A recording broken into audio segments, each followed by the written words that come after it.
Hello everyone and welcome back to my channel, Beth Chats Books. So, I was hoping that this video would come out pretty much a few days after my least favourite videos of 2019, but my sister landed back from Canada. She's room sharing with me. The TV is a new addition because since she came back we decided maybe we might need a TV in here. So that's temporary / we don't know if that's going to stay there. You can't really see, but this corner is kind of full of her stuff, and she's gone out and I've just got back from work today, so I put my pyjamas on because it's raining cats and dogs outside, so I don't really have any major plans to leave the house now I'm back. I've got bits and bobs to do tomorrow, but I thought finally, for the first time in about 5 days, this house has been empty enough for me to be able to film, because I don't really like when people come in and out or they shout my name when they come back. So I just saw my stepmom on the way out to walk my stepbrother's little baby girl. She's 6 months old, so she's taking her for a walk, and I thought, wow, that's an hour, let's go. So this video is long overdue, but this is my favourite reads of 2019. Now I know, I think we're on the 13th of January today, so this should have been done earlier, but sorry. So let's just get into it. So again, these aren't really in any particular order. I think most of these, if not all of these, were 5 stars on my Goodreads. I really did struggle deciding because I had such a good reading year and I loved so many of the books that I read. So I actually went back, and a few titles like Milkman, I changed from 5 to 4, and then one of them in here, or 2 of them that were 4 that I upped to 5, because upon reflection I ended up just slightly evening out how I felt about all of them. But there was a lot of near misses to this top 10, but I thought 10's an easy amount to do. I'm happy with that, so let's get going. So the first one I want to talk about is Convenience Store Woman by Sayaka Murata. Now this is a really interesting book, and this is basically propelled my interest in translated fiction. So this is set in Japan, and this follows a protagonist, Kiko, who is in her mid-30s, and she's not like everybody else in her culture, so she sticks out like a sore thumb. She doesn't really have the same aspirations and dreams as everybody else within her cultural sphere. So she works at a convenience store local to where she lives in Japan, and all of her relatives are wondering why she hasn't found a husband, why she hasn't wanted to do all the moving on and settling down with somebody, and, you know, being a mother and being a wife and aspiring for more. So this is set in kind of contemporary Japan. And she doesn't understand why people are constantly making her aspire to those goals, because she loves where she works and she is happy in her situation. She finds it really difficult to connect with people. So she started doing this thing where all of her friends and people that she meets at work, she starts emulating their behaviour in a bid to fit in. So she copies turns of phrase that they use, and gestures and facial expressions. So she's a little bit odd, to say the least, and I loved that. I love that she wasn't conventional. I love that this has got such wider topics to discuss around cultural appropriation of people and boundaries and where do we fit, and external pressures on women in the contemporary age as well. So there was loads of really interesting things, and this book, bearing in mind, is incredibly thin, but it was so well done. The translation was really, really fantastic, because it was obviously originally in Japanese. I raced through it, and it was one of the earliest reads of this year, but I still have the same vivid excitement when I think about this book, because really it wasn't a plot-driven story. Not a lot happens, but being in the world with Kiko and seeing it through her eyes as somebody who's not what we would call, I don't want to say not normal, but I mean she has a very eccentric way of seeing the world, and she's disconnected from human emotions that most people would experience, like shame or expectation. That made for a really intriguing point of view to kind of be immersed in as a reader, because you're kind of at the helm of how Kiko feels, and the awkward disconnect she has between family and friends. So absolutely loved it. Amazing.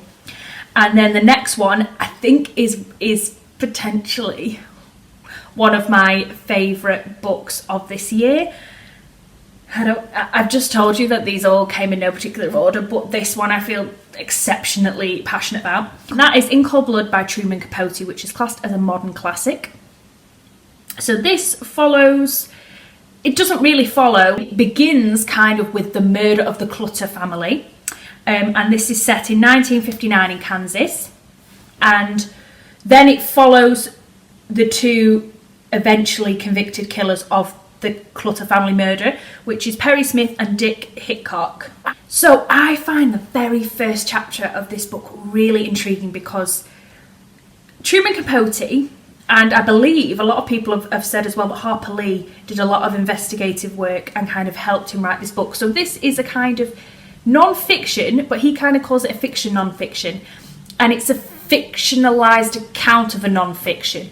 So the first chapter is from Truman Capote's point of view, trying to get into the head of the character of the Clutter family.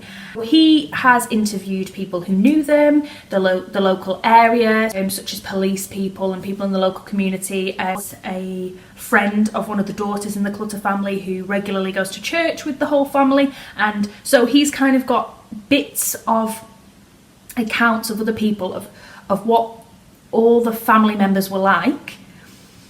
And then he's written this chapter as the characters, as the Clutter family, and kind of fictionalised how they were up until the murder. So he doesn't fictionalise the actual murder. Well, he kind of does later on, because he kind of gets excerpts of interviews and research from both Perry and Dick of what their account was to the police. He's kind of found accounts that they said and compiled from there, imagining what actually happened on the night of the crime.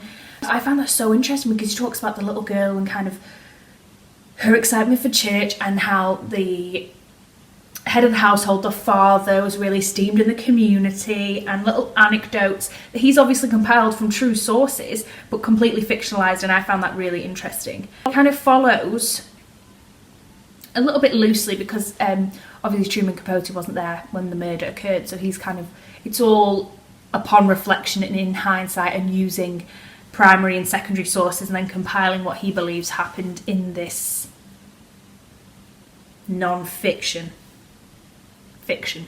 But it was just so gripping. This is basically the birth child of all true crime that has then gone on to follow from it. And this is kind of all your CI channel or obsession with true crime has definitely come from this book, because it reads like a fiction, but it is a true story. And it was just so thrilling to read it and to kind of understand what motivated the characters, because this isn't a very conventional murder in some ways. It's kind of a revenge story, but very, very loosely. So it kind of makes for a really fascinating story, because it so easily could not have happened. And so we have to learn a lot about Perry and Dick to understand why it did. Just absolutely loved it. I know a lot of people loved it. It has been one of my favourite modern classics to read. I haven't read extensively lots of them, but of the kind of more modern fictions that I've read over the past few years, and modern classics instead of classics, really, really enjoyed. So highly would recommend to anybody who likes any true crime, anything about murders, and has a morbid kind of reading taste. Read it. You'll love it. And then the next one is an interesting one, because I don't think many people would have put this on their favourites, and this is Revolting Prostitutes by Molly Smith and Juno Mack. So this is a non-fiction, and this has been compiled by Molly and Juno, and it follows different countries and different styles of legislation and the way that these different countries view prostitution. So it follows, for example, New York, Sweden, the UK, France, and many other places, and their attitude to prostitution. So this was really informative for me as somebody who didn't know a lot about the actual law side of prostitution, about the different ways that countries deal with the issue of prostitution.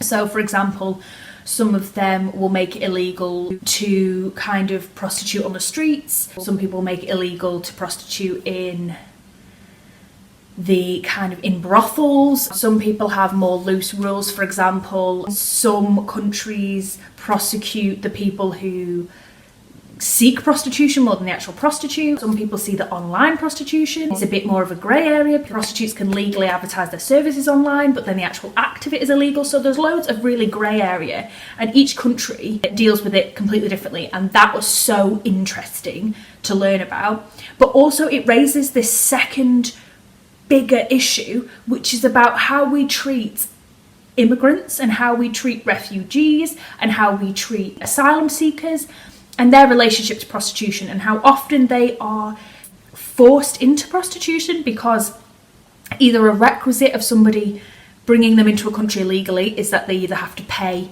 an extensive amount of money that they don't naturally have and they have to prostitute to fund it, or that they have no skill set to be able to work in the country because they're not legal, they have no documentation, they have no way to obtain a job, and then prostitution is the only alternative. So there was such a grey area around prostitution that you don't really think about in your kind of ignorant, privileged head. And that relationship with immigration was so interesting to really dive into and have a look at. So this book is really easy to read. So for a lot of people it might seem a bit intimidating because it is very extensively written. Both ladies have done so much research into this topic.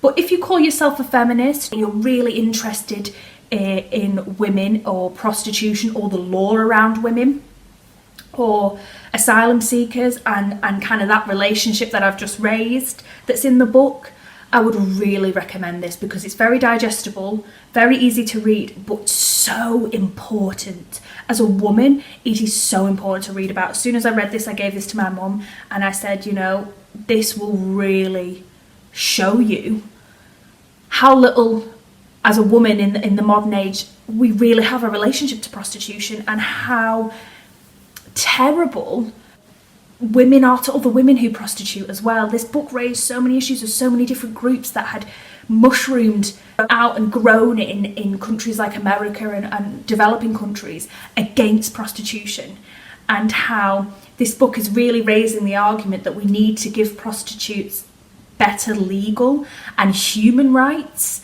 than we do, because we are letting down a community of people, and we can't just make prostitution illegal and that will resolve the issue and that will stop women going into prostitution, because actually it makes them have less rights. It means the people that are obtaining prostitution will go to more dangerous lengths to obtain prostitution from women, which means the people who do end up having to prostitute are in real serious danger of being killed or abused, and they have less options. So they were basically saying the fundamental evil that everybody expects is prostitution itself, and by eradicating it we get rid of the problem.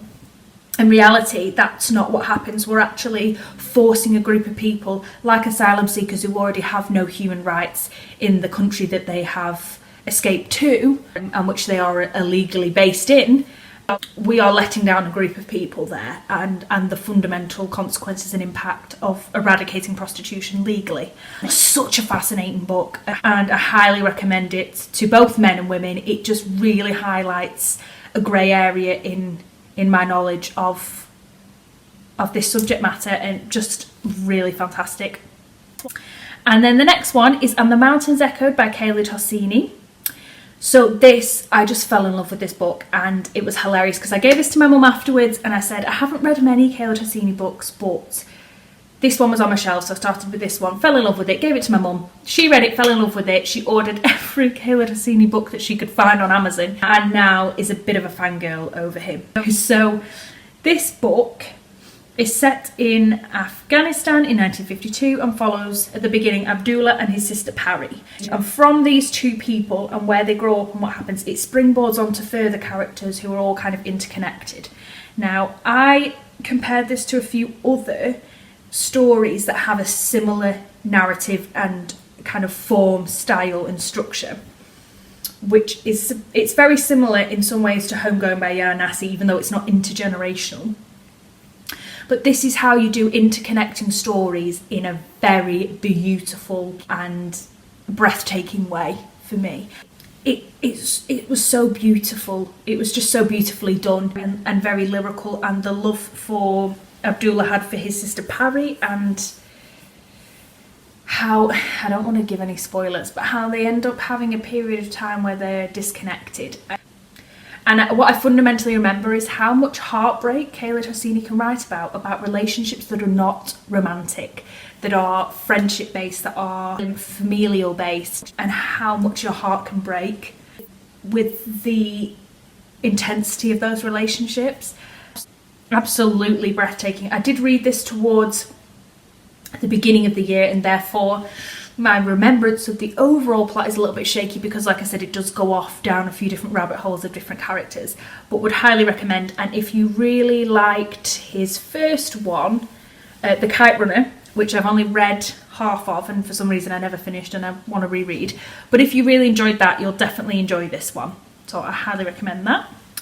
And then the next one I want to talk about is My Sister the Serial Killer by Onyinka Braithwaite. So this is set in Nigeria, kind of contemporary Nigeria, and follows two sisters, Keredis and Ayula.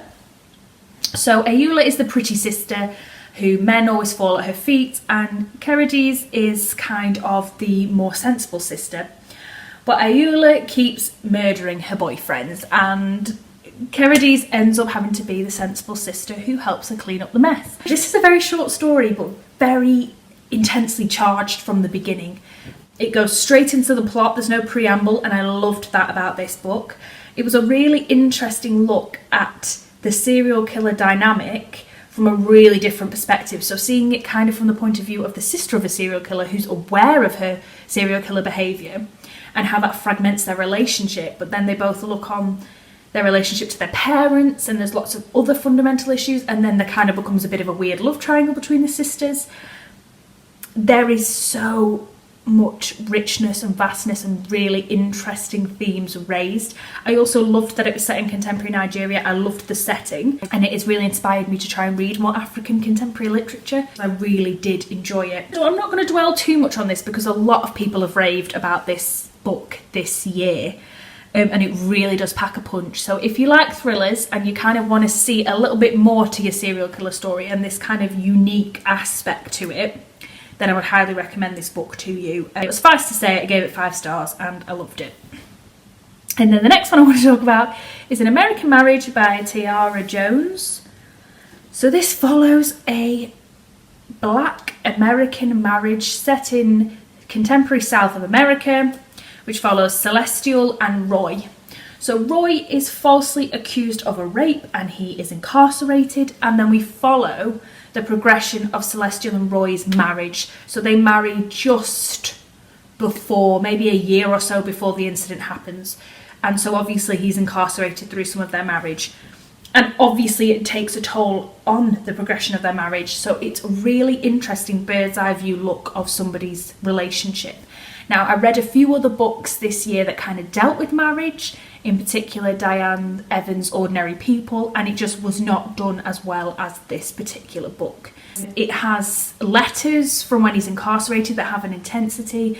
It's a very interesting look, and I really enjoyed when I went on Goodreads. It kind of said that it was a 21st century look at black masculinity and black womanhood, and I think that's a really interesting thing to kind of summarise this novel, because it definitely delves into black masculinity and how incarceration affected his sense of manhood and his sense of being a provider and not being able to have his intimate relationship with his wife. And for Celestial, she gained an independence from his incarceration that she didn't previously have, and a different view on the world, and watching them develop in different ways was just really interesting to read about. A lot of people, if you don't like kind of intimate stories, like you don't like Anne Tyler novels and things like that that kind of look at just fundamental relationships, this might not be for you, but for me they are definitely my buzzwords for a novel that I'm really going to enjoy.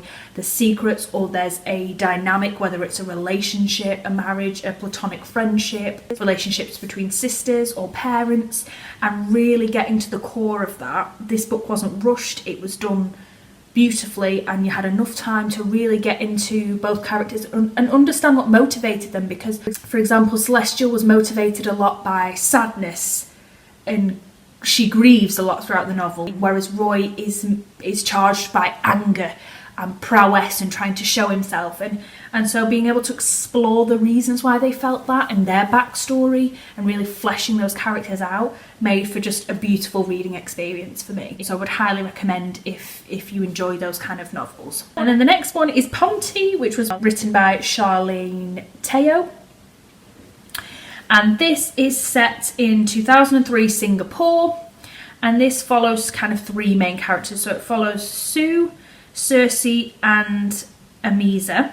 So Amisa is Sue's mother, and she had a limited amount of fame in Singapore in her youth. She was picked to be the actress for some cult horror movies called Ponte, and it had Ponte 1 and Ponte 2, and she was kind of the main character in those stories, and she was kind of a bit of a witch woman in the horror film. And then we kind of follow Amisa's relationship with Sue, which is very fragmented, very disconnected. There's a bit of a coldness that comes from Amisa, which her daughter really struggles to understand why.